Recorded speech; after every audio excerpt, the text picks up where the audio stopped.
commencer par un chant. Je ferai une petite prière, puis on prendra le refrain. Et le chant, c'est... Je voudrais qu'en vous voyant vivre. Je voudrais qu'en vous voyant vivre. Hein?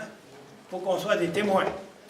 Je voudrais qu'en vous voyant vivre, étonner les gens puissent dire, voyez comme ils s'aiment, voyez leur bonheur. Seigneur, on te bénit, puis on te rend grâce pour ta parole. Aujourd'hui, c'est la fête des saints anges, Gabriel, Raphaël et Michel. Et demain, c'est la fête de Saint Jérôme, qui a dépensé sa vie pour traduire la Bible à partir des originaux anciens. Et on te bénit pour cette parole qui est venue jusqu'à nous. Toi, Seigneur, qui veux nous donner la vie et la vie en abondance. Je voudrais qu'en vous voyant vivre, étonner les gens puissent dire, voyez comme ils s'aiment, voyez leur bonheur. Alors, la semaine passée, je fais un petit résumé pour ceux qui n'étaient peut-être pas là. On a présenté le chapitre 4 qui présentait Dieu créateur. Ça va? Chapitre 4. Chapitre 5. Un livre était scellé et il n'y avait personne qui pouvait l'ouvrir. Et un ange est venu dire à Jean que celui qui pouvait l'ouvrir, c'est l'agneau. Donc, c'est Jésus. Ça va? Alors, c'était le chapitre 5. Et nous sommes rendus au chapitre 6. Mais pour ouvrir ce fameux livre, vous savez qu'un livre dans l'Ancien Testament, c'est un rouleau. Chaque livre de l'Ancien Testament, c'est un rouleau. Pour ouvrir ce livre-là, il y avait un scellé dessus, un sceau. Puis il y avait juste la personne qui pouvait l'ouvrir. Il y avait juste une, puis c'était Jésus. Vous savez, quand on donne un baptistère, par exemple, à la paroisse, on met un sceau. On imprime ça sur le papier pour authentifier le document. Ça va? Un sceau, c'est une marque. Retenez le mot marque ou le mot sceau, là, c'est l'équivalent. Ça va pour ça? Oui. Donc, vous savez que c'est un livre, c'est un rouleau. Parce que l'imprimerie est arrivée seulement en 1453, je pense, où on a imprimé la Bible, un des premiers livres imprimés. Avant ça, là, c'était des copistes qui faisaient. C'était un métier très important. Ça va jusque-là? Oui. Et ce soir, on va ouvrir les 7 sceaux. Il ne faut pas écrire à sauter, là. C'est pas la même chose. Bon. Donc, 7 marques qui empêchaient d'ouvrir le livre. Et le livre dont il est question, c'est l'Ancien Testament. C'est Jésus qui va donner le sens de tout l'Ancien Testament par sa mort et sa résurrection. Ça va jusque-là? Il faut bien comprendre, hein, le grand plan que l'on voit de l'Ancien au Nouveau Testament. Donc, Jésus intervient pour ouvrir les 7 sceaux. Mais quand on aura ouvert 6, il va arriver 7 trompettes. Les trompettes, ça voulait dire, dans le temple, là, c'était... Vous savez ce que c'est une trompette, hein? Ça joue de la musique. Là, les immenses trompettes étaient dans le temple pour annoncer les grands événements qui allaient arriver. Retenez ça. Trompette, événement important pour le peuple juif et aussi pour la liturgie. Les deux. Donc, quand on sonnait de la trompette, ça voulait dire qu'il y avait quelque chose d'important qui se passait. Ça va? Bon. Alors, après le 6e sceau, on va annoncer les 7 trompettes et après ça, il y aura le 7e sceau qu'on va ouvrir. On va voir ce qui va arriver avec. Ça va jusque-là? Bon. Donc, on est rendu au chapitre 6 de votre Bible. Je prends la Bible de Todd ce soir. Chapitre 6, verset 1.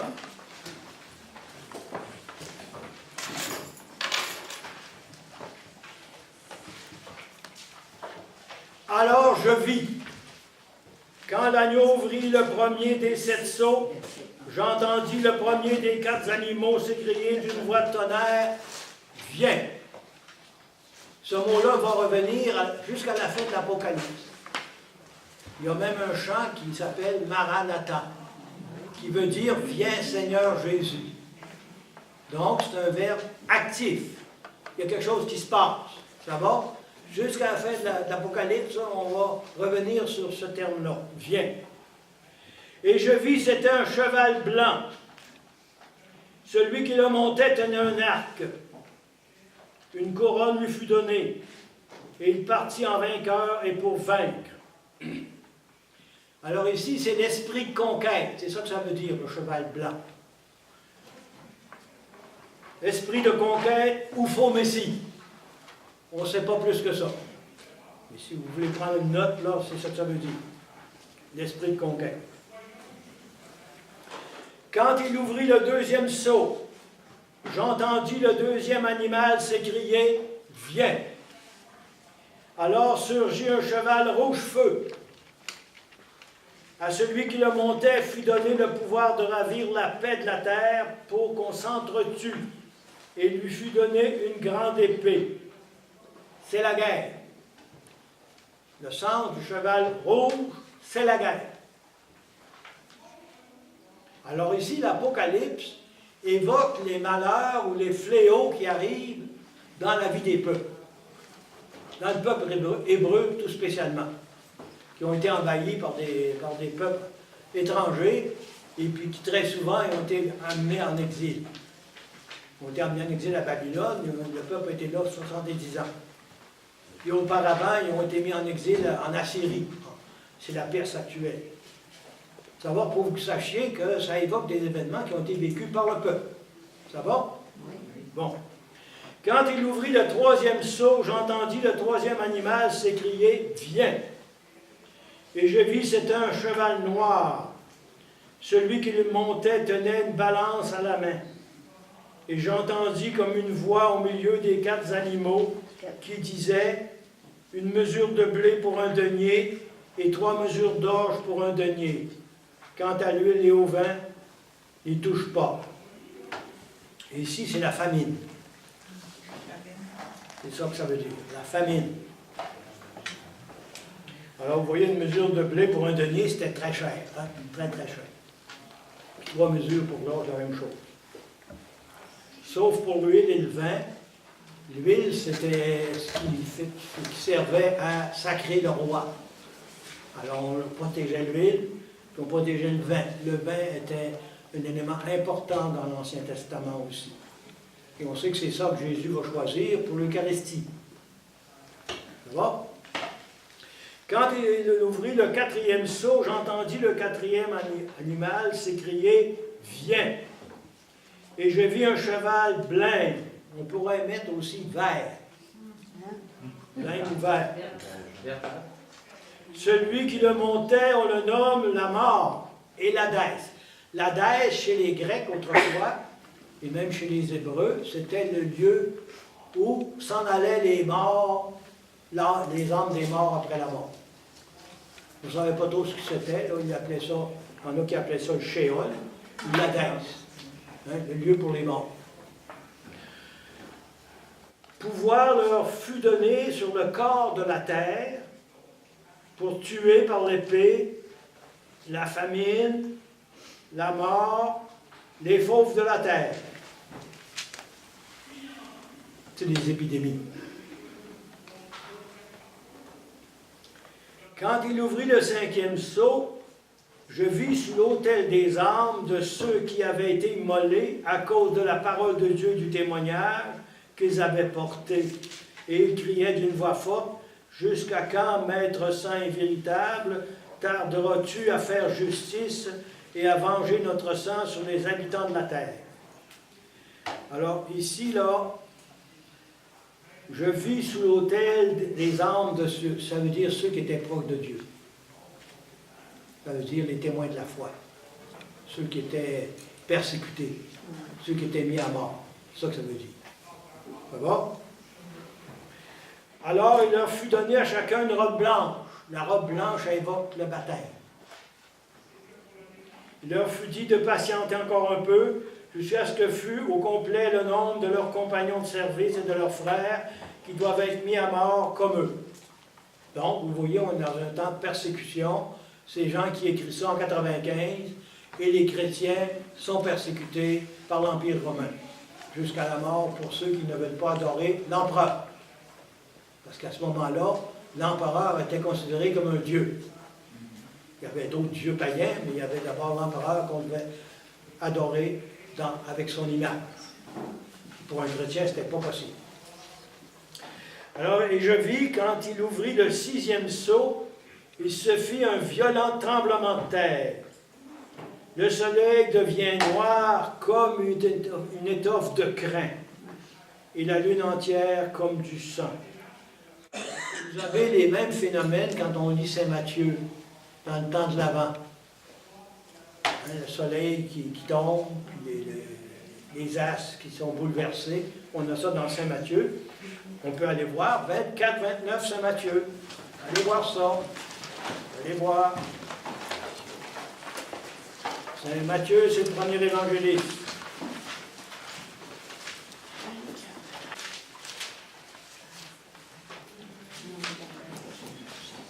Vous l'avez trouvé? Oui.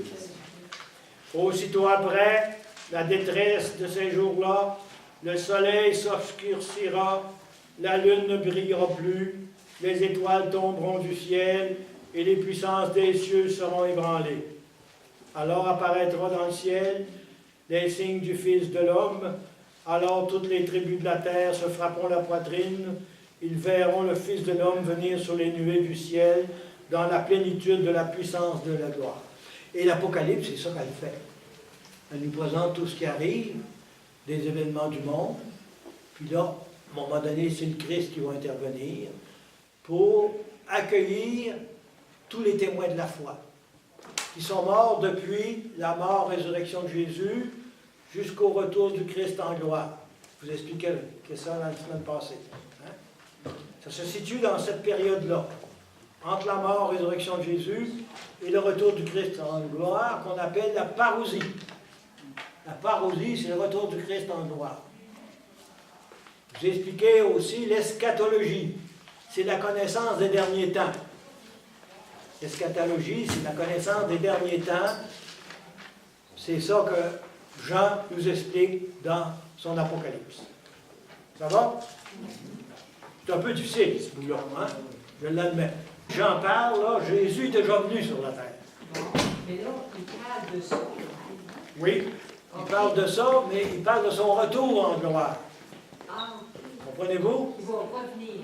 Oui, là, nous autres, on se situe entre la première venue de Jésus, Oui, oui. lorsqu'il est mort ressuscité, Oui. puis lorsqu'il va revenir à la fin des temps. Il n'y a pas de date. Hein? OK. Là, je comprends quand ils disent que le soleil, les étoiles C'est vont ça. tomber sur la terre. C'est quand Jésus est venu sur la terre, il y a 2000 ans. C'était un semblable à ça. Les gens avaient peur, étaient effrayés. Oui. C'est semblable. C'est-à-dire, quand on annonce le retour du Christ en gloire, on fait toujours intervenir le soleil, la lune, puis tout ça. Ça, c'est, je dirais, ça fait partie de la Bible. Quand Moïse a rencontré Dieu sur le mont Sinaï, il y avait le tonnerre, les tremblements de terre, puis à ce moment-là. Hein. C'est une façon de dire qu'il y a quelque chose d'important qui se passe. OK, OK. Comprenez-vous? Oui, oui. C'est plutôt des signes qui annoncent quelque chose d'autre. Ça va? Oui, merci. Bon. On revient à notre texte.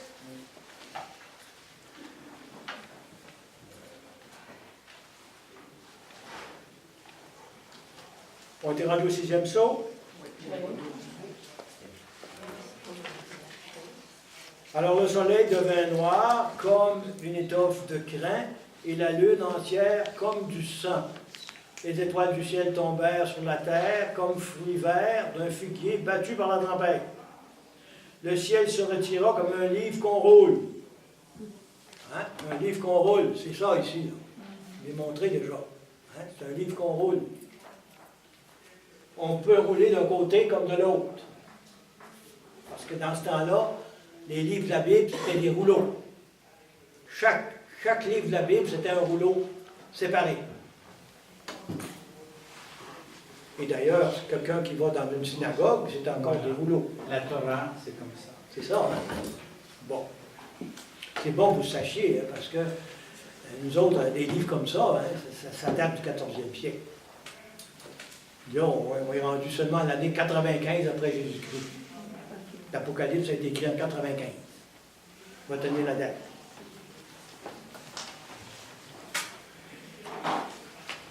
Les rois de la terre, les grands, les chefs d'armée, les riches et les puissants, tous esclaves et hommes libres, se cachèrent dans les cavernes et les rochers des montagnes. Et disaient aux montagnes et aux rochers, tombez sur nous et cachez-nous, loin de la face de celui qui siège sur le trône. Sur le trône, c'est Dieu. Hein, on a vu ça au chapitre 4. Et loin de la colère de l'agneau. La colère de l'agneau, et le mot colère, ça veut dire le jugement. C'est-à-dire, quand le Christ reviendra en gloire, il y aura le jugement pour ceux qui sont les élus et pour ceux qui ne le sont pas. Ça va? Alors, le mot colère, il faut mettre le mot jugement. Car il est venu le grand jour de leur colère, et qui peut subsister? Donc, ça veut dire que c'est Dieu qui a le dernier mot. Hein? En d'autres mots, c'est ça que ça veut dire. On a bien beau faire n'importe quoi, un jour ou l'autre, on sera devant lui. Mais quand il vient, c'est pour prêcher l'espérance. L'Apocalypse, c'est un livre d'espérance. Mais même si c'est un livre d'espérance, il nous présente la situation dans sa réalité du monde d'aujourd'hui comme d'autrefois. Comme aujourd'hui, vous avez de la guerre en Syrie, vous avez de la guerre en Afghanistan, hein, vous avez de la guerre au Moyen-Orient, vous avez de la guerre un peu partout. Ça continue. Les hommes ont de misère à s'entendre. Ils ne sont pas capables de bâtir la communion, ils bâtissent surtout la division à bien des endroits.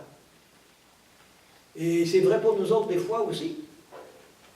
On veut bâtir la communion, puis des fois on se rend compte qu'on construit et on bâtit la désunion. Pas toujours quand on le veut, mais des fois ça arrive quand même. C'est une grande réalité. C'est pas pour rien que Jésus a laissé un commandement nouveau. Vous savez lequel, hein? Comme je vous ai aimé. Lui a aimé jusqu'à la mort. Il nous dit de le limiter. Pas si simple que ça. J'ai tellement insisté là-dessus, c'est parce que c'était très important. Et maintenant, nous sommes rendus l'Église comme peuple de Dieu. Chapitre 7. Si vous voulez, vous allez aller dans vos notes. On va faire un petit résumé de ce qu'on vient de voir. Vous allez aller à la page 8, au bas de la page.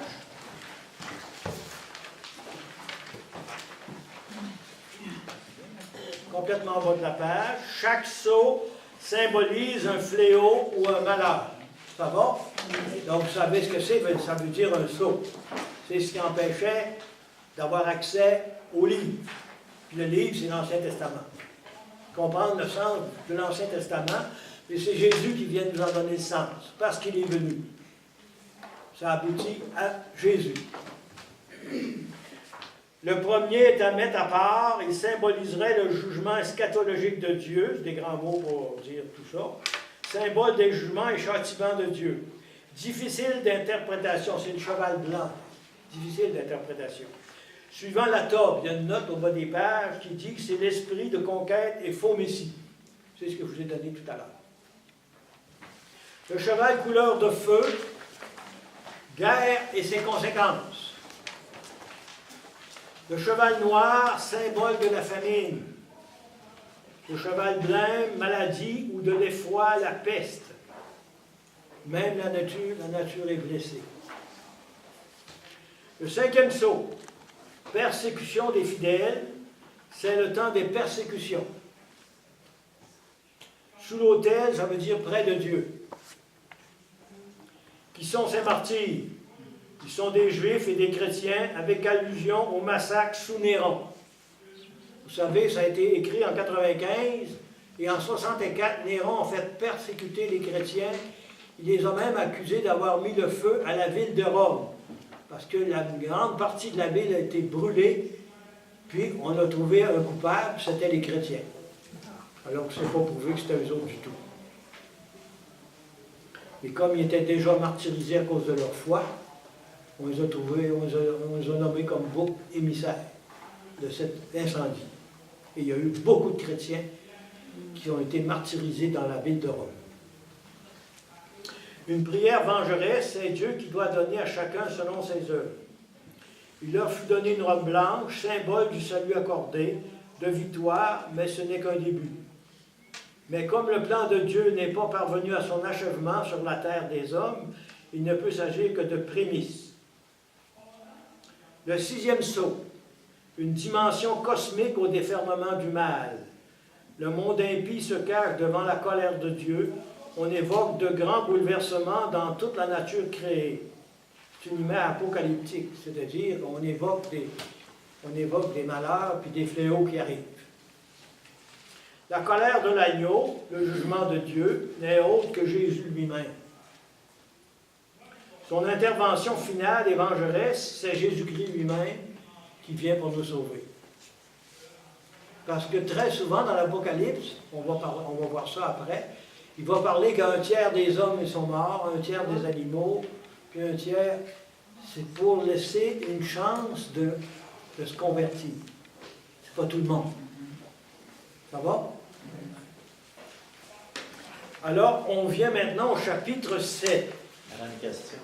Oui. Faut-tu faire attention aujourd'hui pour pas essayer de... Ce qu'on lit, là, des fois, on dirait que c'est ce qui se passe un peu aujourd'hui. De ne pas faire le lait, de ne pas faire... Faut-tu faire attention? C'est-à-dire qu'il y a des réalités qui sont semblables à celles qu'ils ont vécues. Mais il ne faut pas le calquer. OK. Il ne faut pas matérialiser ce qui est raconté ici. Donc, très souvent, on utilise l'Apocalypse pour dire que ça va mal, puis c'est des malheurs. Oui, puis on est rendu là. Oui, mais l'Apocalypse, ce n'est pas d'abord ça. Okay. C'est d'abord la venue de Jésus qui vient présenter à son Père tous les élus. C'est ça le grand message. Et surtout, on va le voir dans les chapitres 20 à 20. C'est un danger parce qu'il y en a beaucoup qui le font. Très souvent, quand on en parle en termes de malheur. Ouais. Il y a de ça, mais pas uniquement ça. S'il y a de ça, c'est parce que le Christ est venu pour nous sauver et nous libérer et nous rendre dans la joie et la paix. C'est le message, ce n'est pas le message des malheurs qui arrivent, c'est le message de la délivrance. Mais on voit la réalité du monde aussi. Vous savez, les pays en guerre, il y en a encore. Hein? Vous savez que ça brasse encore. Hein? Tout le Moyen-Orient, ça se passe au Moyen-Orient. Et actuellement, c'est le Moyen-Orient qui peut se mettre en guerre. Tous les chrétiens du Moyen-Orient. Vous avez l'Israël avec la Jordanie, ça fonctionne plus ou moins bien, puis avec la Palestine. Hein? Vous avez après ça l'Iran, qui est impliqué en Syrie. Vous avez les Américains, vous avez les Russes, vous savez, c'est un paquet de crabes. Hein? On essaie de... Oui. Comme le cheval verdâtre, le 4e sceau, ça pourrait être aussi la mort spirituelle des personnes, la baisse de la ferveur également. Ça pourrait avoir un message spirituel pour nous autres, oui. Oui. Puis là, il évoque des fléaux qui arrivaient à ce temps-là. Hein. Vous savez qu'actuellement, des épidémies, il y en a beaucoup moins qu'au Moyen-Âge ou au XVIIe siècle. Hein. Quand la peste arrivait, il y avait des milliers de personnes qui mouraient. Aujourd'hui, à cause de la médecine, on a fait des progrès, mais il y en a encore. Ça va jusque-là? Après cela, je vis 4 anges debout aux 4 coins de la terre. Ils retenaient les 4 vents de la terre, afin que nul vent ne souffle sur la terre, sur la mer, ni sur aucun arbre. Et je vis un autre ange monter de l'Orient. Il tenait le sceau du Dieu vivant. D'une voix forte, il cria aux 4 anges qui avaient reçu le pouvoir de nuire à la terre et à la mer, « Gardez-vous de nuire à la terre, à la mer et aux arbres, avant que nous ayons marqué du sceau le front des serviteurs de notre Dieu. » Les serviteurs de notre Dieu, ce sont les chrétiens, ceux qui sont marqués par le baptême, qui témoignent de leur foi. Ils n'ont pas tous été mis à mort, mais il y en a plusieurs qui l'ont été. Et j'entendis le nombre de ceux qui étaient marqués du sceau. Le sceau, là, c'est le baptême. Hein? Quand on est baptisé, on fait toujours une onction avec l'huile du Saint-Crème sur le front de l'enfant. Puis on lui dit, tu deviens membre du peuple de Dieu, comme prêtre, comme roi et comme prophète. Comme prêtre pour louer Dieu, comme prophète pour témoigner de Dieu, et comme roi pour bâtir l'Église, bâtir le peuple de Dieu. Hein? Ils sont marqués. On dit que c'est un caractère. Le baptême donne un caractère. Ça va? Ça réfère à ça. Et j'ai entendu le nombre de ceux qui étaient marqués du sceau, 144 000 marqués du sceau de toutes les tribus des fils d'Israël. Hein? Donc, les tribus d'Israël, il y était 12. Ça va?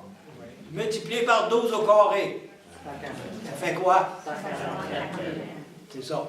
Ça veut dire un nombre infini. Alors, il ne faut pas prendre le nombre, je dirais, d'une façon stricte. C'est un symbole qui indique la grande quantité des élus. Comprenez-vous, là? Il ne faut pas l'interpréter littéralement. Ça va? C'est un nombre symbolique, qui veut dire le plus grand nombre, le grand nombre, la multitude, si vous voulez. Ça va? Et vous remarquez que ça commence par la tribu de Juda, parce que le roi David était de la tribu de Juda. Puis Jésus, dans ses ancêtres, venait de la tribu de Juda.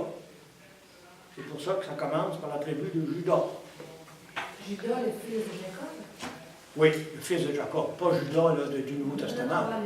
Parce que celui-là, il a eu un geste plutôt malveillant. Lui, c'était Judas Iscariote. Oui, c'est ça. Et je vous fais une petite remarque. Vous remarquez que un des fils de Jacob n'est pas là. Il s'appelle Dan, D-A-N. Et à la place, on a mis Manassé, qui était le fils de Joseph, pour compléter les 12 tribus. Parce que dans l'histoire des 12 fils de Jacob, il y en a un qui a mal tourné. C'est Dan. C'est pour ça qu'on ne le nomme pas là. On ne l'a pas mis. On l'a remplacé par un fils de Joseph. C'est une petite affaire. Hein? Ça, ce n'est pas nécessaire pour comprendre l'Apocalypse. Hein? mais je vous donne le détail. Parce qu'il n'est pas là, Dan. Hein? C'est un des fils de Jacob. Bon. Donc, l'Église comme multitude des élus. Vous voyez, on le dit après. Hein? Ça explique, là, le 144 000. 12 par 12 au carré. Après cela, je vis, c'était une foule immense que nul ne pouvait dénombrer. De toute nation, tribu, peuple et langue, ils se tenaient debout devant le trône et devant l'agneau, vêtus de robes blanches et des palmes à la main. Quand Jésus est rentré à Jérusalem, on l'acclamait avec des palmes. Ça dit qu'on le reconnaissait comme l'agneau de Dieu. Ça va? Il proclamait à haute voix le salut à notre Dieu qui siège sur le trône et l'agneau, et tous les anges rassemblés autour du trône, des anciens et des 4 animaux, tombèrent devant le trône, face contre terre, et adorèrent Dieu. Il disait Amen, louange, gloire, sagesse, action de grâce, honneur, puissance et force à notre Dieu pour les siècles des siècles. Amen. Vous savez ce que ça veut dire, Amen? Hein? On est d'accord. C'est un accord collectif du groupe.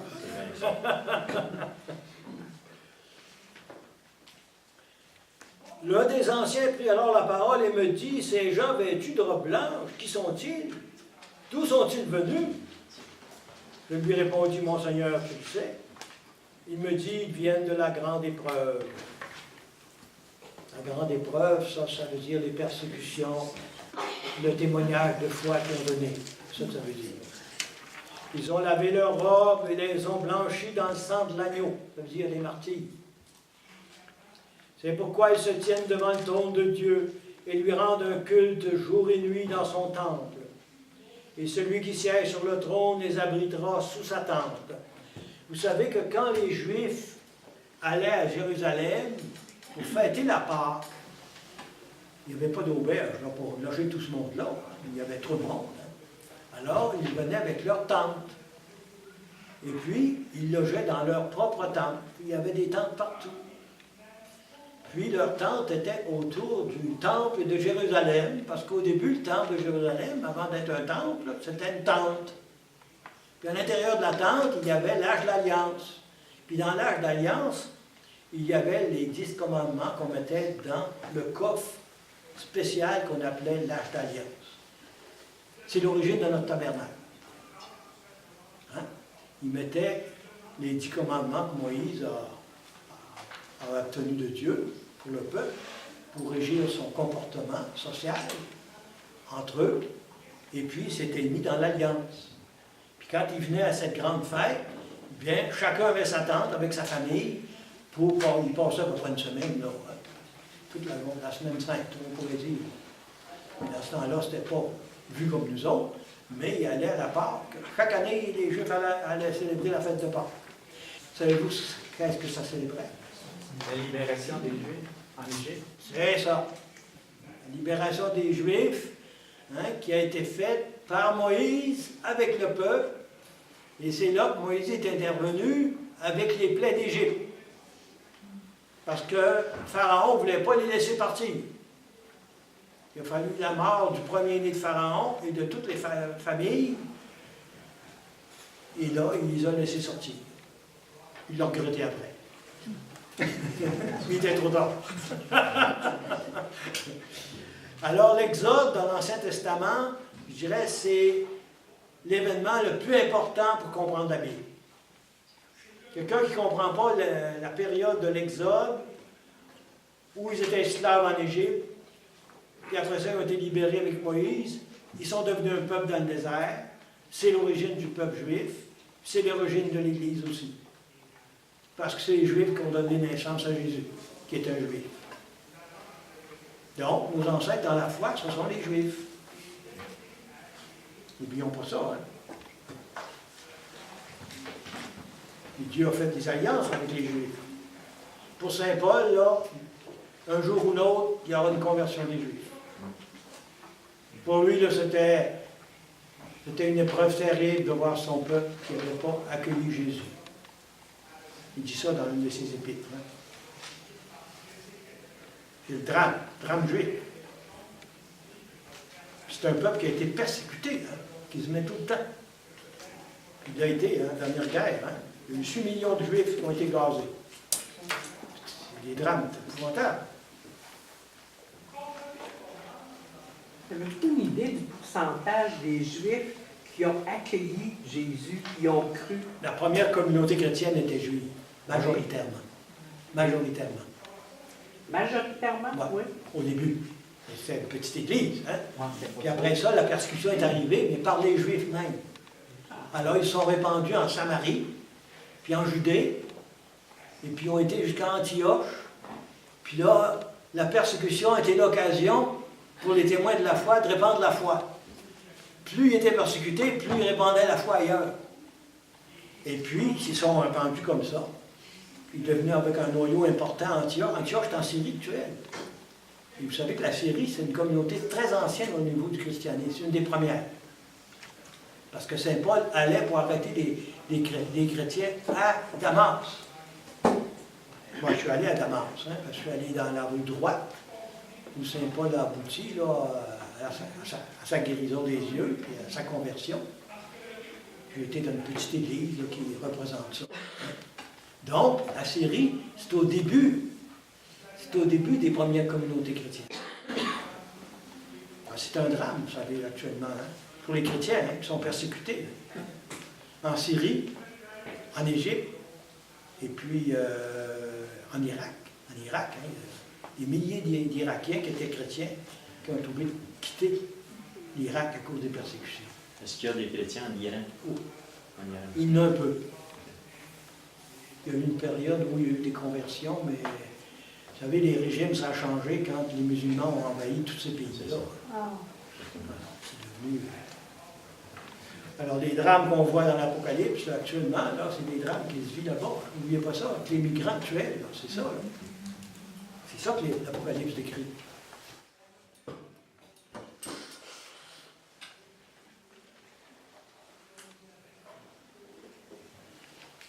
Bon, on est rendu au verset 15. C'est pourquoi ils se tiennent devant le trône de Dieu et lui rendent un culte jour et nuit dans son temple. Et celui qui siège sur le trône les abritera sous sa tente. Ils n'auront plus faim, ils n'auront plus soif.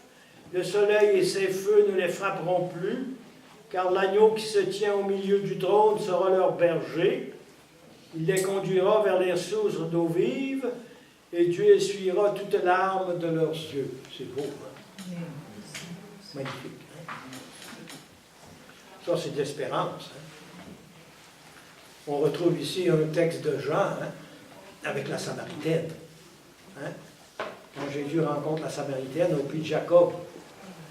Moi, vous savez, je suis allé en Terre Sainte. Hein? J'ai l'eau au puits de Jacob. Puis il y a une manivelle, puis ça va très profond pour aller chercher l'eau. Imaginez, hein, ça a été creusé, ça, au temps de Jacob. Hein? Ça veut dire que ça fait pas mal longtemps. À peu près. C'est avant Moïse. Ça veut dire que c'est à peu près en 1600 avant Jésus-Christ. Oui. Il faut que ça mange une chose. Puis on disait dans la Samaritaine que le puits était profond. Hein, ça a été creusé dans le roc. Vous savez que dans ces pays-là, l'eau, hein, c'est ce qui est le plus précieux. Et actuellement, on se bat souvent à cause de l'eau. Entre les Israéliens et les Palestiniens. Ils veulent tout avoir l'eau. Alors là, c'est des drames. Hein. Aller là aujourd'hui, là, c'est dangereux. Ouais. Bon. On rejoint, vous savez, les réalités d'aujourd'hui. Ça va pour 7. On va aller dans les notes que je vous ai laissées. Je ne sais pas si on avait fini des lire. L'Église comme peuple de Dieu, on va regarder ça un peu. On va aller lire Romains 2, 5. Première épître aux Romains.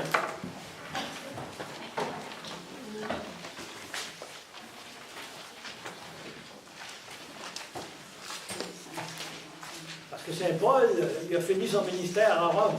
C'est là qu'il est mort. On va dans Saint Paul. Oui, c'est l'Épître aux Romains. 2, 5.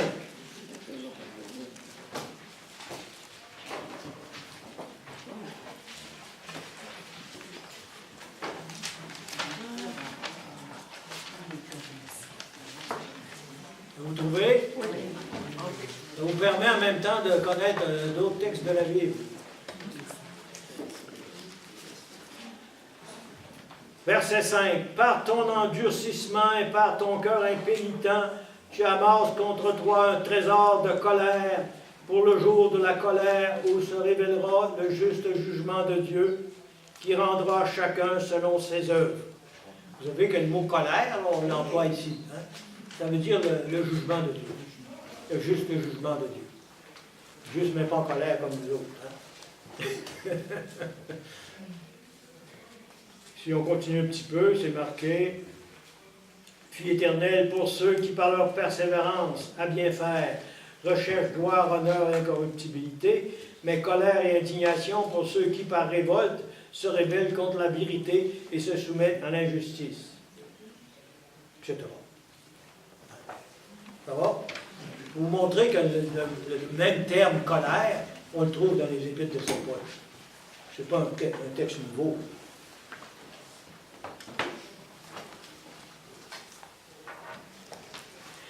On parlera du 7e sceau au chapitre 8. On revient à notre Apocalypse, à nos notes.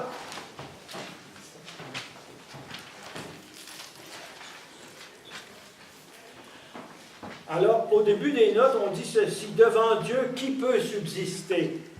Le chapitre 7 répond à cette question. Devant Dieu, qui peut subsister? C'est-à-dire que c'est Dieu qui a la dernière réponse. C'est lui qui a le dernier mot. Même s'il y a des gens qui peuvent faire du mal bien longtemps,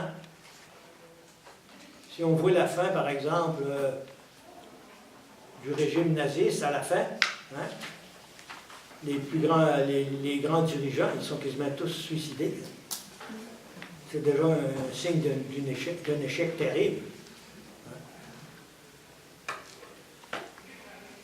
C'est un drame. Hein?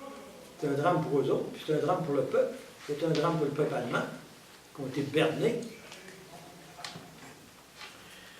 Les vents, quand on emploie les vents là, dans le chapitre 7, ça veut dire les messagers de Dieu. Les vents. Les anges des vents, messagers de Dieu. Ils retiennent leur souffle, une intention miséricordieuse pour laisser le temps aux gens de se tourner vers Dieu. Les 144 000, les marqués de Dieu, les fidèles qui ont vécu l'épreuve et le martyre, il s'agit des chrétiens dans leur totalité. Le symbolisme du sceau veut dire le baptême, la marque de Dieu sur le chrétien. Ça va? Ça, c'est pas très difficile. Hein? Bon, là, on est rendu au chapitre 8. Là, on a vu les 6 sceaux, et maintenant, on va voir le 7e sceau. Ça va? Donc, chaque sceau, c'est une marque qui empêchait de lire le livre. Jésus intervient, et c'est lui qui est capable de lire le livre, il donne le sens du livre. Puis le livre, c'est l'Ancien Testament. Vous voulez pas répéter un petit peu? Oui. Avant de On va recommencer. arrêter une petite minute. Jusque-là, ça va assez bien? Oui. Pas trop difficile, hein? Quand on est capable de lire les symboles, là, à ce moment-là, ça s'éclaire. Avec vous, c'est facile. Bon. De comprendre. Mais après, Après, on retombe dans Vous prendrez vos notes pour vous aider. Bon, on est rendu donc au chapitre 8.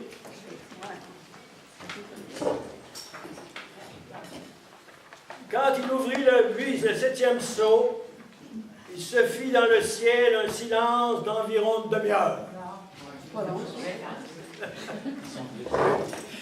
Et ici, là, qu'est-ce que ça veut dire? Vous savez, quand des fois on vit un événement,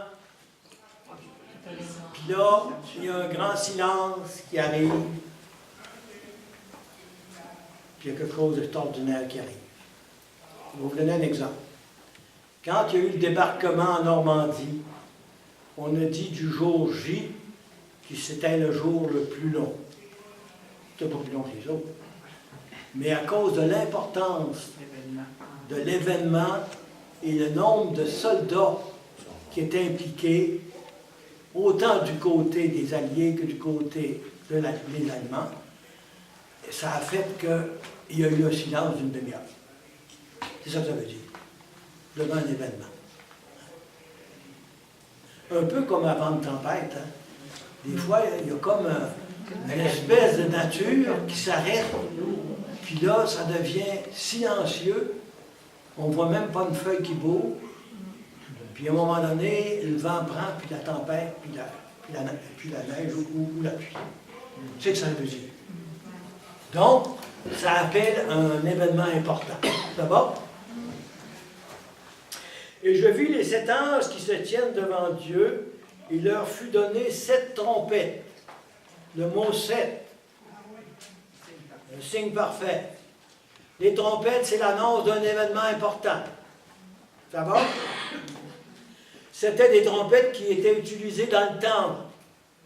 Or, Jean était un fils de Jérusalem.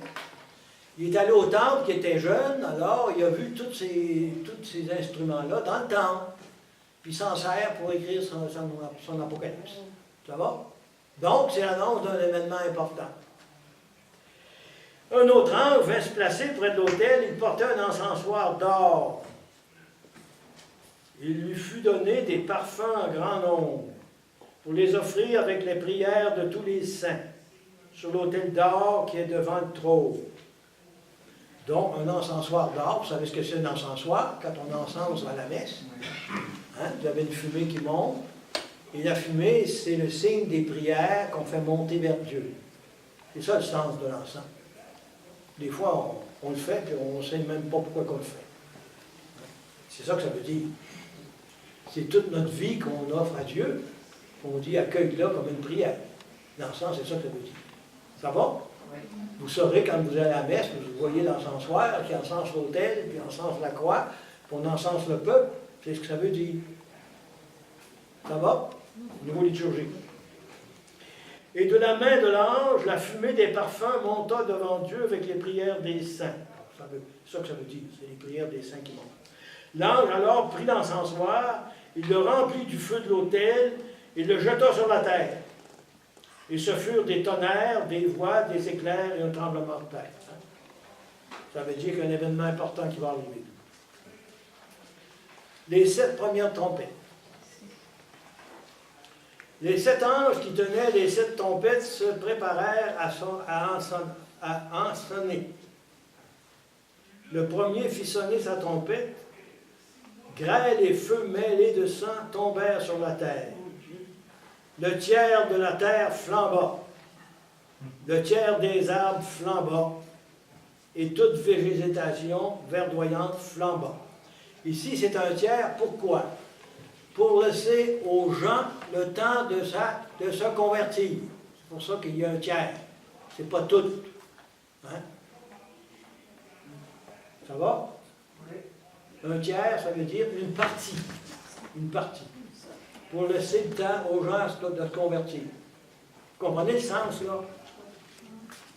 Le deuxième ange fit sonner sa trompette.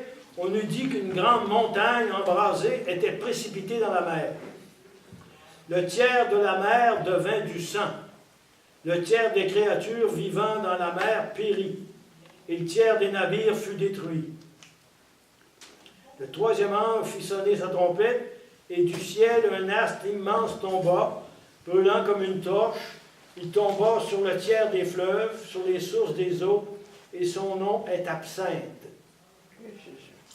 Le mot absinthe, c'est une plante aromatique contenant une essence amère et toxique.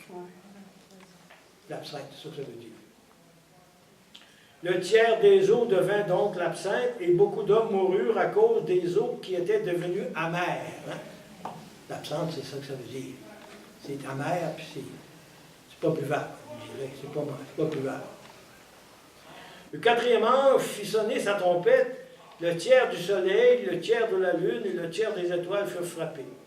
Ils s'assombrirent du tiers.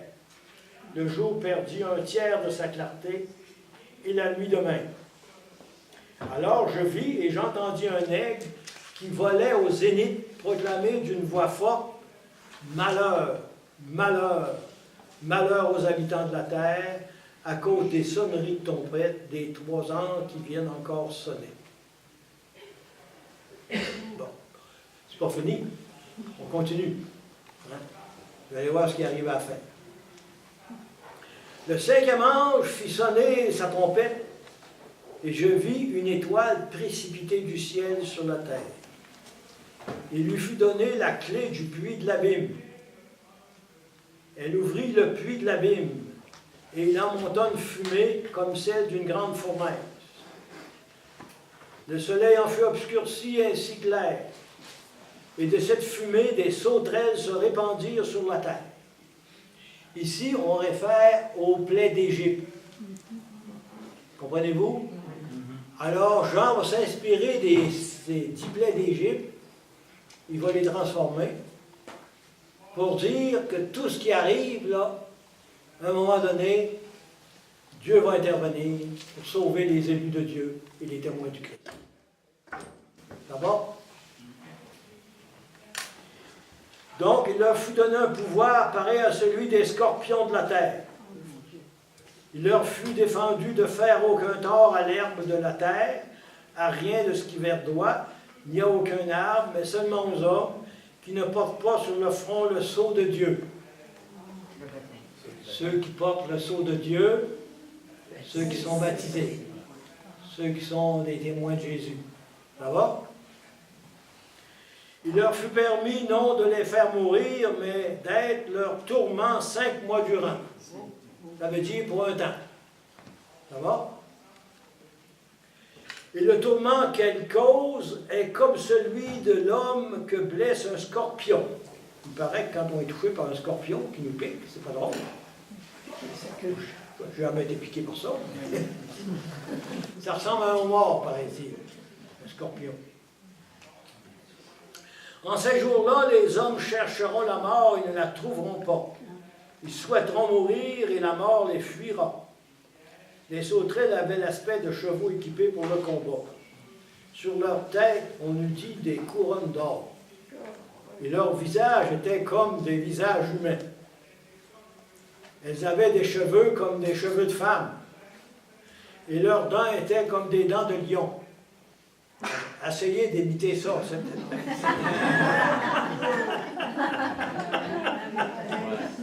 Vous avez tout un spectacle d'animal. On va en avoir alors.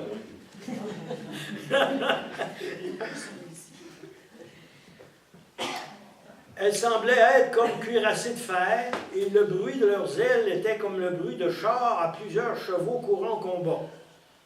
Elles ont des queues comme celles des scorpions, armées de dards, et dans leur queue réside leur pouvoir de nuire aux hommes 5 mois durant.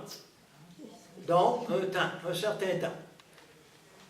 Elles ont comme roi l'ange de l'abîme qui se nomme en hébreu Abaddon, qui veut dire destruction. Abaddon. Et en grec porte le nom d'Apollyon. Apollyon. Moi j'ai une note ici qui veut dire... Ça veut dire destructeur. C'est ça, destructeur. Le premier malheur est passé. Voici 2 malheurs viennent encore à la suite. Il y en a 7. Hein, il y a 7 trompettes. Hein. Donc, il y a 7 malheurs qui arrivent. C'est un peu une reprise des sauts, mais dit autrement. Ça va? Le 6e ange fit sonner sa trompette. J'entendis une voix venant des cornes de l'autel d'or qui se trouve devant Dieu. Elle disait au 6e ange qui tenait la trompette, « Libère les 4 anges qui sont enchaînés sur le grand fleuve Euphrate. » Euphrate, c'est le fleuve qui coule en Irak. Ça va? Le fleuve qui coule en Irak, qui était la Babylonie autrefois. Babylone. On libéra les 4 anges qui se tenaient prêts pour le jour, le mois et l'année où ils devaient mettre à mort le tiers des hommes. Et le nombre des troupes de la cavalerie était 2 myriades de myriades. J'en entendis le nombre. Tels m'apparurent dans la vision les chevaux et leurs cavaliers. Ils portaient des cuirasses de feu, d'hyacinthe et de soufre. Les têtes des chevaux étaient comme des têtes de lion, et leur bouche vomissait le feu, la fumée et le soufre. Par ces 3 fléaux, le feu, la fumée et le soufre, que vomissait leur bouche, le tiers des hommes périt. Car le pouvoir des chevaux réside dans leur bouche ainsi que dans leur queue. En effet, leur queue ressemble à des serpents. Elles ont des têtes et par là peuvent nuire. Quant au restant des hommes, ceux qui n'étaient pas morts sous le coup des fléaux, ils ne se repentirent pas des œuvres de leurs mains. Ça, ici, c'est la conclusion. Ça, c'est important. Tout ce qui arrive, là, hein, c'est les œuvres du mal, puis du péché, puis de la destruction. Que l'on voit encore aujourd'hui, malheureusement. Ce que fait actuellement l'État islamique. Si quelqu'un est chrétien, il met à mort. Tous les objets je dirais, qui étaient un trésor patrimonial, hein, à Palmyre, ils ont détruit tout ça.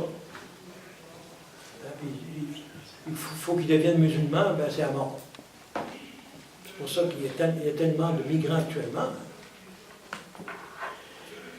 Donc, ils ne se repentirent pas des œuvres de leurs mains, ils continuaient à adorer les démons, les idoles d'or ou d'argent, de bronze, de pierre ou de bois, qui ne peuvent ni voir, ni entendre, ni marcher.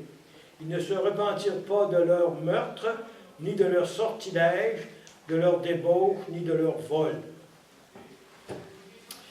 Donc, si l'Apocalypse amène ça, c'est pour dire que quelqu'un va venir et va intervenir. Ça va? Pour sauver ceux qui ont été marqués par le baptême, qui sont des témoins de Dieu. Ça va? Vous comprenez ça? Ça, c'est l'aspect positif, si vous voulez. Ils sont appelés à la conversion. C'est pour ça qu'il y a un tiers. Hein? Pas tout le monde. Il y a juste une partie. Pour donner la chance aux autres de se convertir. Mais vous dites qu'il vient sauver ceux qui ont été baptisés. Mais dans le monde, la religion catholique, c'est pas tout le monde qui sont baptisés. Non. Mais ils sont sauvés quand même par Jésus, pareil. Ceux qui font leur possible dans leur vie, même s'ils n'ont pas la religion chrétienne, peuvent être sauvés. Mais c'est pas ça qu'ils dit le texte. Non, non. On est sauvés. C'est par les mérites de Jésus-Christ. C'est ça. C'est par ses mérites. C'est ça. Ici, là, c'est qu'il évoque tout le mal qui se fait. C'est ça qu'il évoque dans le monde. Et puis à la fin, ils auraient dû se convertir, mais ils ne sont pas convertis. C'est ça. Être converti, c'est aussi une grâce de Dieu. Mais Dieu sert des hommes aussi, comme témoins de la foi. C'est pour ça que l'Église est dans le monde, pour donner un signe du salut. C'est le mystère de Dieu. On ne comprend pas tout non plus. Mais le mystère du mal est là aussi. Hein? Oui. N'oubliez pas. Ça va jusque-là? Oui. Puis là, la réponse, ça va être le chapitre 10. Oui? Il y a les chevaux là-dedans. C'est quoi? Je ne comprends pas trop. Là. Pourquoi ils décrivent les chevaux à ce point-là? En fait, c'est des scorpions là, qui ont une apparence de chevaux. OK. Hein? Puis c'est le signe des forces du mal. Les forces du mal sont à l'œuvre. C'est ça. Vous savez, on vit des problèmes graves au niveau de la Terre, vous savez ça, hein? Au niveau du réchauffement de la planète, puis des problèmes graves au niveau du nucléaire. Hein? On peut se détruire nous autres mêmes. Les forces du mal, ça peut être nous autres mêmes, les hommes. Tous les pays ont l'arme nucléaire. C'est ça. C'est pour ça qu'il y a eu des négociations avec l'Iran qui ont duré des mois et des mois, parce qu'on ne veut pas qu'ils se donnent l'arme nucléaire. Vous savez, c'est compliqué, hein? Vous savez ce qui est arrivé au Japon, hein? Avec la mer qui a envahi les centrales nucléaires. Actuellement, il y a même des résidus qui se trouvent dans l'océan Pacifique, qui arrivent dans le bout de Vancouver, quelques mois après. C'est grave, vous savez. Hein? Alors, vous savez, le mal, il est à l'œuvre, il ne faut pas l'oublier. Alors, la réponse à tout ce mal-là qu'on voit au chapitre 9, c'est le chapitre 10. L'ange, ici, c'est l'équivalent de Jésus. Et le petit livre, c'est le message de l'Évangile. Il faut prendre une petite note, là, ça va vous aider à comprendre. Le chapitre 10, c'est Jésus avec le message de l'Évangile.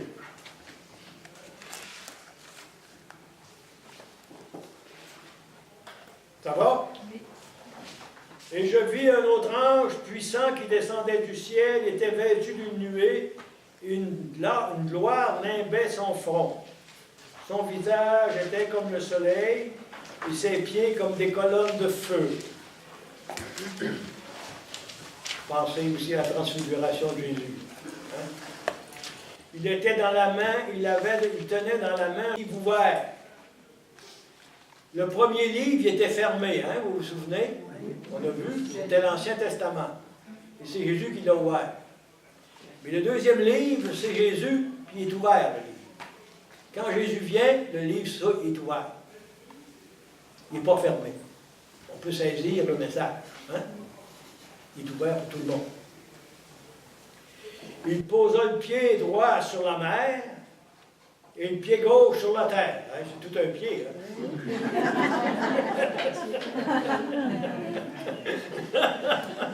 Je un petit peu. Hein. Vous comprenez que c'est une façon de parler. Hein. C'est pour dire l'importance hein, de la venue de Jésus. Hein. Il cria d'une voix forte comme rugit un lion. Quand il eut crié, les 7 tonnerres firent retentir leur voix. Et quand les 7 tonnerres eurent retenti, comme j'allais écrire, j'entendis une voix qui du ciel me disait, « Garde secret le message des 7 tonnerres et ne l'écris pas. » Et l'ange que j'avais vu debout sur la mer et sur la terre leva la main droite vers le ciel et jura par celui qui vit pour les siècles des siècles, ça c'est Dieu, hein, qui est sur le trône, qu'on a vu au chapitre 4. Ça va? Bon. Qui a créé le ciel et ce qui s'y trouve, la terre et ce qui s'y trouve, la mer et ce qui s'y trouve, il n'y aura plus de délai. Ça veut dire qu'il annonce la venue du Christ en gloire. Hein, il n'y aura plus de délai. C'est le retour du Christ en gloire. On sait que ça va arriver, mais on ne sait pas quand. Il n'y a pas de date. Mais au jour où l'on entendra le 7e ange, quand il commencera de sonner de la trompette, alors sera l'accomplissement du mystère de Dieu, comme il en fit l'annonce à ses serviteurs les prophètes. Et la voix que j'avais entendue venant du ciel me parla de nouveau et dit, « Va, prends le livre ouvert dans la main de l'ange qui se tient debout sur la mer et sur la terre. » Et je m'avançai vers l'ange et le priai de me donner le petit livre. Il me dit, ça c'est à Jean, hein? Il me dit, « Prends et mange-le. Il sera amer à tes entrailles, mais dans ta bouche, il aura la douceur du miel. » Ça, c'est une référence à Ézéchiel. Ézéchiel, Dieu lui avait dit de manger comme ça le livre de la parole, parce qu'il devait être témoin de la parole, puis il était contredit tout le temps. Il y a d'autres prophètes aussi. Je pris le petit livre de la main de l'ange et le mangeai. Dans ma bouche, il avait la douceur du miel, mais quand je l'eus mangé, mes entrailles en devinrent amères. Et l'on me dit, il te faut à nouveau prophétiser sur des peuples, des nations, des langues, des rois en grand nombre. C'est la diffusion du message de l'Évangile à tous les peuples. Tu vas parler de l'Évangile du Nouveau Testament. Oui, c'est ça. C'est le message de l'Évangile qui continue par Jésus. Avec sa première communauté des apôtres, qui s'est multipliée. Et puis Matthieu nous dit, Saint Marc nous dit, et Luc nous dit, allez enseigner toutes les nations, baptisez-les, et je suis là au milieu d'eux jusqu'à la fin des temps. Jusqu'à la parousie. Nous autres, on est dans la période où le Christ est mort ressuscité, et le retour du Christ en gloire à parousie. On se trouve dans ce temps-là. On n'est pas encore rendu à parousie. Mais ça va venir. On ne sait pas. Peut-être pas notre génération, nous autres. Alors, je reviens à mes notes, si vous voulez.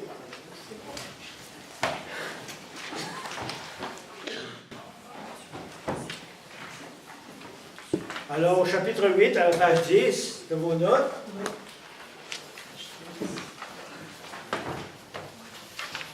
Il se fit un silence d'environ une demi-heure, un temps provisoire étendu vers un nouveau départ de l'action. Ça va? Pour le sens. Les 7 anges, les messagers de Dieu. 7 chiffres de perfection. Les 7 trompettes, instruments qui introduit, accompagnent les grands moments de l'histoire d'Israël et plus généralement de l'histoire du salut. Je vais expliquer ça déjà. Par exemple, appel au combat, rehausse l'éclat des fêtes, participe aux cérémonies culturelles, retentit lorsque Dieu se manifeste. C'est naturellement elle qui annonce les événements de la fin, aussi bien le jugement dernier que le salut. L'ange a précipité le feu de l'autel sur la terre, c'est le jugement qui commence. Les sonneries des trompettes vont en détailler les premiers effets. Les 4 premières trompettes. Les cataclysmes qu'elle déchaîne concernent les éléments du monde, terre, mer, fleuve et astres. Les trompettes ont des fortes ressemblances avec les plaies d'Égypte. Ce que l'Égypte a subi comme plaie, l'ensemble des nations vont le subir. La première trompette. La plaie est ici aggravée, grêle et sang. Les catastrophes sont destinées à avertir plus qu'à exterminer. Donc, les fléaux, les malheurs qui arrivent, c'est pour avertir. Pour qu'il y en ait une partie qui se convertisse. Ça va? C'est le sens du texte. La deuxième plaie, la trompette, une montagne embrasée précipitée dans la mer. Vous avez toujours le tiers. La troisième trompette, un astre immense tomba. Son nom absinthe, plante au sucre amer. Un tiers, caractère partiel de la plaie. Quatrième trompette, le tiers du soleil, de la lune et des étoiles. Le grand jugement se prépare. La cinquième trompette, je vis une étoile précipitée du ciel sur la terre. Puis de l'abîme, de cette fumée de sauterelles, des sauterelles tirées des plaies d'Égypte. C'est un avertissement, un signe annonciateur du jugement, et désigne les forces infernales. Abaddon, ça veut dire perdition ou destruction. Apollyon veut dire détruire. Allusion sans doute au dieu grec Apollon. La sixième trompette, les invasions venaient souvent du côté de l'Euphrate. Hein, ici, il manque un U. Un mot au mot Euphrate. Je ne sais pas si c'est dans votre texte. Oui, non. Fléau partiel, un tiers, pour permettre la conversion. Le jugement de Dieu est imminent. Voyez les signes. Dans le petit livre, au chapitre 10, il désigne le message du Christ. Les deux témoins, Moïse et Élie, on n'a pas vu ça, je pense. Hein? Non. On est rendu là. Oui. J'ai une question que je ne suis pas de tout à l'heure. Quand vous parlez du sceau qu'on préparé, disent les humains qui sont préparés du sceau célibataire. Ils sont marqués, oui. OK. Ensuite de ça, parce que je sais que c'est une question spéciale, mais Jésus, dans le fond, il ne sauve pas juste ceux qui sont baptisés, parce qu'ils sont des câbles, j'imagine. Oui, c'est-à-dire, Jésus peut en sauver même s'ils ne sont pas baptisés. C'est ça, hein? Oui. S'ils suivent la loi naturelle qu'ils ont dans leur cœur, C'est ça, hein? qui sont honnêtes, ben oui. C'est pas tout le monde qui a la chance d'être baptisé. C'est ça. C'est ça. C'est ça. OK. Mais ils sont toujours sauvés en vertu de Jésus. De leur cœur, de leur chair. Oui. Nous sommes tous sauvés. Parce qu'il ne faut pas oublier que ceux qui étaient dans l'Ancien Testament, ils n'ont pas été baptisés. Non. C'est ça. Il y avait la circoncision. C'était leur façon d'être attachés au peuple de Dieu. C'est un signe qu'Abraham a donné à partir d'Abraham en 1950 avant Jésus-Christ. Là, c'était rien que les autres, il y avait les bonnes femmes, ça.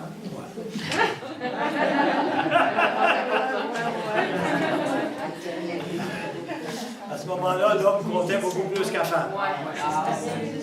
Ça, c'est la culture. Hein? On ne peut pas refaire le monde, il faut le prendre comme il est. Hein? Jésus nous a tous sauvés. Hein? Jésus nous a tous sauvés, mais il faut accepter le salut. C'est ça. C'est ça, il faut l'accueillir. Il est proposé, il faut l'accueillir. Voilà. Parce qu'il y a des gens qui n'ont pas le baptême, puis qui sont très, très bons. Ah oui, Ils sont certainement. dans le cœur. Oui. Bon, on était rendu aux deux témoins? Alors, les deux témoins, c'est Moïse et Élie. Deux personnages de l'Ancien Testament. Ça va? Moïse représente la loi, puis Élie les prophètes. Ça veut dire tout l'Ancien Testament. Ça veut dire tous les témoins de l'Ancien Testament. Ça va pour comprendre le texte? Ça, c'est facile. Alors, on me donna un roseau semblable à une règle d'arpenteur. Et l'on me dit, lève-toi et mesure le temple de Dieu et l'autel et ceux qui y adorent. Mais le parvis extérieur du temple, laisse-le de côté et ne le mesure pas. Car il a été livré aux nations qui fouleront au pied la cité sainte pendant 42 mois. Un temps limité. Parce qu'à un moment donné, Jean, il a vécu probablement, ici, peut-être, je ne sais pas si c'était à Jérusalem, mais vous savez qu'en 70 après Jésus-Christ, les Romains ont détruit la ville de Jérusalem, les murs, parce que les Juifs s'étaient révoltés contre les Romains. Donc, le temple a été détruit en 70 par Titus. 70 après Jésus-Christ. Ça va? Ça veut dire à peu près 40 ans après la venue de Jésus. Si Jésus est mort dans les années 30, à peu près, 40 ans après. Il n'a jamais été reconstruit, sauf sous le règne des Maccabées. Vous parlez du temple des chrétiens à Jérusalem? Non, le temple des Juifs. Les Juifs. Le temple des Juifs qui a été construit par Salomon. Ah, Le temple de Salomon. Puis quand les Juifs vont actuellement à Jérusalem, là, ils vont prier sur les murs de lamentation où était le temple avant. Parce qu'il n'y a plus de temple. Il n'a jamais été reconstruit. Il a été détruit après. Il a été reconstruit, mais il a été redétruit. Est-ce que ce sont les Juifs qui ne croient pas à Jésus-Christ? Ben, c'est les Juifs qui croient à leur religion. Voilà. Ouais. Il y a quand même des Juifs qui ont cru à Jésus-Christ. Oui. Le mystère des Juifs, vous savez, c'est le mystère de Dieu en même temps. C'est le peuple choisi. Pourtant, c'est le peuple choisi, puis Dieu continue de l'aimer, ce peuple-là. Ouais. On pense qu'un jour, ils accueilleront Jésus. Ça, on ne sait pas. Alors, je donnerai à mes 2 témoins de prophétiser, vêtus de sac, 1260 jours, un temps limité. Ce sont les 2 oliviers et les 2 chandeliers qui se tiennent devant le Seigneur de la terre. Si quelqu'un veut leur nuire, un feu sort de leur bouche et dévore leurs ennemis. Oui, si quelqu'un voulait leur nuire, ainsi lui faudrait-il mourir. Ils ont pouvoir de fermer le ciel, et nulle pluie n'arrose les jours de leur prophétie. Ils ont pouvoir de changer les eaux en sang et de frapper la terre de mains fléaux autant qu'ils le voudront. Et quand ils auront fini de rendre témoignage, la bête qui monte de l'abîme, les forces du mal, leur fera la guerre, les vaincra et les fera périr. Les témoins qui sont mis à mort, les témoins de la foi. Leurs corps resteront sur la plage de la grande cité qu'on nomme symboliquement Sodome et Égypte, là même où leur Seigneur a été crucifié. Sodome, vous savez, c'est une ville qui a été détruite par le souffle. Probablement qu'il y a eu un tremblement de terre, puis il y a eu, je ne sais pas trop, une éruption. là, ils disent que les 2 témoins, Moïse et Élie, ont été tués, là. Non, Non? ils sont témoins. Mais ils symbolisent tous les témoins de l'Ancien Testament. Mais ils disent... Ah non? Moi, je comprenais qu'ils les avaient mis à mort, ils étaient morts. Ben, il y en a qui vont être mis à mort, mais Moïse et Élie symbolisent tous les témoins OK. qui ont été témoins de Jésus, de l'Ancien Testament. S'il y a une continuité entre l'histoire de l'Ancien Testament et le Nouveau. Parce que s'il n'y avait pas l'Ancien, il n'y aurait pas le Nouveau. Donc, ce n'est pas les corps de Moïse et de Élie qui sont sur la place de la grande cité, c'est d'autres. C'est en termes de témoins qu'il faut les lire. OK. Témoins de la foi. Okay. Ils symbolisent tous les témoins de la foi de l'Ancien Testament. OK. Mais on prend les 2 plus grandes figures de l'Ancien Testament, OK. pour le dire. Ça va? Oui. Alors, des peuples, des tribus, des langues, des nations, on viendra pour regarder leur corps pendant 3 jours et demi, un temps limité, sans leur accorder de sépulture.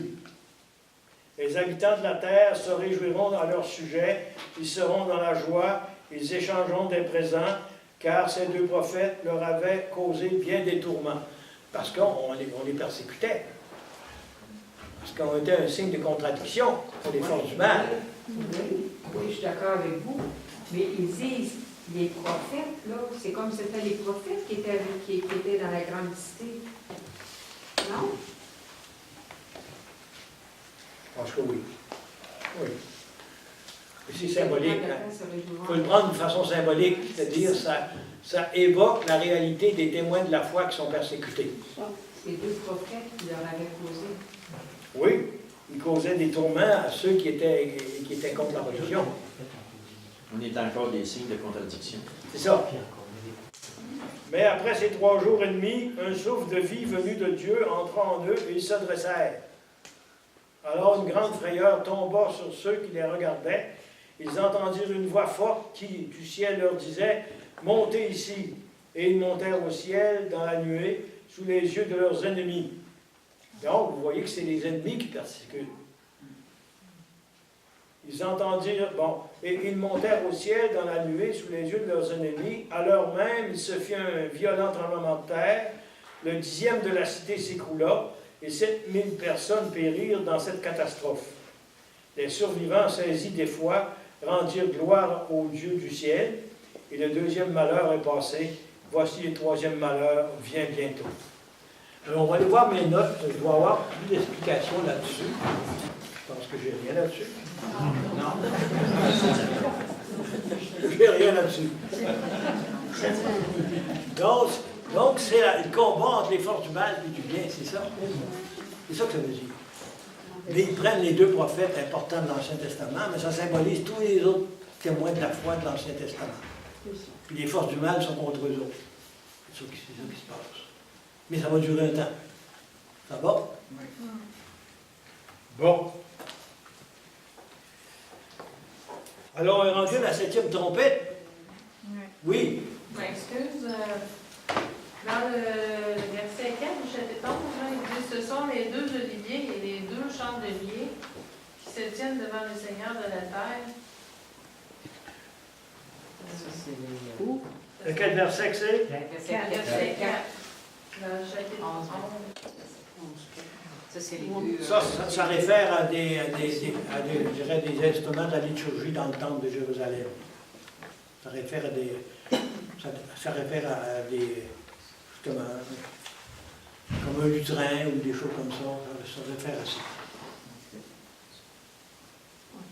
Je pourrais vous donner le sens plus précis la semaine prochaine. Les 2 chants ordinairement, c'est des instruments de la liturgie. Hein? Parce que, vous savez, l'action se passe à la fois sur la terre, mais au ciel aussi. Hein? Comprenez-vous? Ici, là, il ne faut pas penser que tout se passe juste sur la terre. Hein? Finalement, des fois, on parle sur la terre, mais des fois, on est rendu au ciel. Comprenez-vous? Le retour du Christ en gloire, ça ne se passera pas juste sur la terre. Ça va être au-delà de la terre. C'est symbolique, hein? C'est ça, il ne faut pas oublier ça. Hein? Mais en arrière du symbole, il y a une vérité. Hein? C'est ça qu'il faut. Il faut toujours décoder le symbole et la vérité qui est là en dessous. Plus qu'on avance, plus c'est difficile à décoder. Oui, jusque-là. Mais après ça, ça va se simplifier. Ça va être plus facile. Parce que là, c'est toujours l'Église et Israël qu'on voit. Avec le chapitre 11, on termine ce qui concerne l'Église et Israël.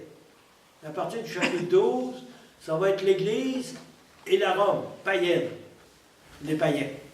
La persécution de Rome contre les chrétiens. Parce que jusqu'ici, là, c'était souvent les Juifs qui persécutaient les chrétiens. N'oubliez pas ça. Parce qu'ils n'ont pas accepté Jésus, sauf une minorité. Ça va, on va voir le contexte. Hein? Le contexte historique, c'est ça. Au début, les Juifs ont persécuté les chrétiens au départ de la foi. Mais après, c'est Rome qui a pris le relais. Ça va? Vous voyez les 2 tournants, l'Église et Israël, les 11 premiers chapitres, puis le reste, c'est l'Église et Rome, les païens. Ça va le cas là? On va lire la 7e trompette, et on terminera avec ça. Le 7e ange fit sonner sa trompette, et il y eut dans le ciel de grandes voix qui disaient « Le royaume du monde est maintenant à notre Seigneur, à son Christ. Il régnera pour les siècles des siècles. » Les 24 anciens qui, devant Dieu, siègent sur leur trône, tombèrent la face contre terre et adorèrent Dieu en disant « Nous te rendons grâce, Seigneur, Dieu Tout-Puissant, qui est et qui était, car tu as exercé ta grande puissance et tu as établi ton règne.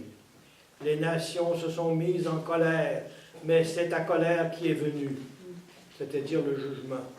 C'est dit plus loin, c'est le temps du jugement pour les morts, le temps de la récompense pour tes serviteurs les prophètes, les saints et ceux qui craignent ton nom, petits et grands, le temps de la destruction pour ceux qui détruisent la terre, et le temple de Dieu dans le ciel s'ouvrit, et l'arche de l'Alliance apparut dans son temple.